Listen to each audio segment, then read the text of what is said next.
আসসালামু আলাইকুম।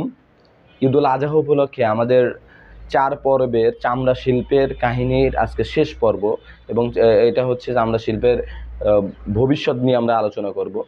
বাংলাদেশের ভবিষ্যৎ পরিকল্পনা বর্তমান অন্তর্বর্তীকালীন সরকার এসে প্রধান যে কাজটা করছে বা করার চেষ্টা করছে সেটা হচ্ছে সিএটিপি প্ল্যান্ট, অর্থাৎ সেন্ট্রাল ইফ্লুয়েন্ট ট্রিটমেন্ট প্ল্যান্টটা চালু করা। এটা 2003 সাল থেকে কাজ শুরু হয়, কিন্তু এটা কাজ অনেক বছর ধরেও কাজ শেষ হয় না। 2017 সালে জোরপূর্বক সাভারে এটা নিয়ে যাওয়া হয়, কিন্তু এটার কাজ একটা চীনা প্রতিষ্ঠানকে দেওয়া হয়। চীনা প্রতিষ্ঠান এটা কাজটা একরকম শেষ পর্যায়ে এসে রেখে চলে যায়। এটার কারণে এটা যে অবস্থায় ছিল তার থেকে এখন বেহাল দশা হয়ে গেছে। তো এখন সরকার চেষ্টা করছে এই সিইটিপিটাকে খুব শীঘ্রই চালু করা, যেন এ বছর হোক বা সামনের বছর থেকে সরাসরি চামড়া উৎপাদন করার সময় সিইটি ব্যবহার করা যায়।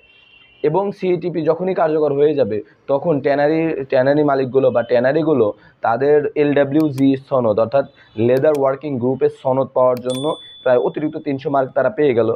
এই কারণে তারা পরবর্তী যে ছোটো ছোটো শর্তগুলো আছে সেগুলো পূরণ করার মাধ্যমে তারা খুব দ্রুত সময়ে এলডাব্লিউজি সনদ পাবে। এছাড়া সরকার চেষ্টা করছে যেন প্রত্যেকটা শ্রমিককে, যারা স্থায়ী শ্রমিক তাদেরকে দক্ষ এবং ট্রেন করে চামড়া শিল্পে ঢোকানো হয়, যেন তারা পরিপূর্ণভাবে চামড়া শিল্পের জন্য যে ধরনের কাজ করতে হয় সেই ধরনের কাজগুলো জানে।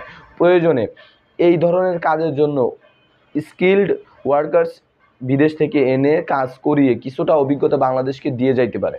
কেননা চামড়া শিল্প একসময় ছিল বাংলাদেশের দ্বিতীয় বৃহত্তম রপ্তানি খাত, কিন্তু এটার বর্তমান জরাজীর্ণ অবস্থা। পুরা বিশ্বের মাত্র 1% থেকে শুরু করে 3% মাত্র বাংলাদেশের শেয়ার রয়েছে, কিন্তু এই বাংলাদেশের মার্কেটটা হতে পারতো বিশ্বের লিডিং মার্কেট। তো যাই হোক, এখন সরকার যেসব কাজ করছে সাধারণ মানুষের উচিত লোন সুবিধা নিয়ে, সরকার থেকে ক্ষুদ্র লোন নিয়ে এ ধরনের কাজকে অব্যাহত করা এবং সিজনাল ব্যবসায়ী যারা আছে তাদেরও বুঝে শুনে চামড়ার ব্যবসা করা।